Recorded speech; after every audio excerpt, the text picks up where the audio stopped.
आजको युगमा पुरुष हुनु केवल जिम्मेवारी मात्र होइन,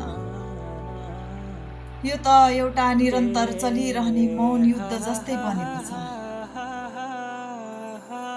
बाहिरी करियरको दबाव र भित्र परिवारको भरोसा, यी दुवै किनारको बीचमा ऊ एउटा अविचलित पुल बनेर उभिएको छ।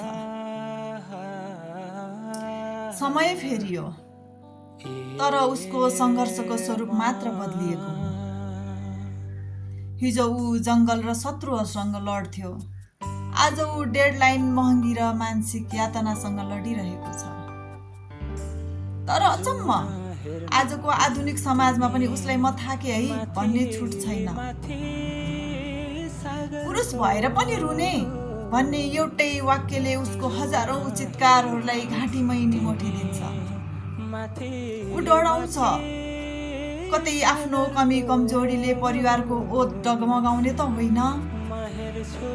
उसका प्राय रहरहरू घरका आवश्यकता र बिलहरूको भारी मुनि मौन बस्छन्।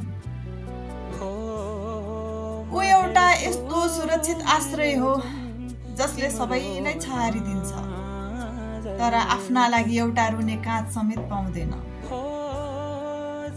त्यसैले ऊ फेरि मुस्कुराउँछ, आफ्नै आँसु पुज्छ र भोलिको अर्को युद्धका लागि मौनतामै तयार हुन्छ।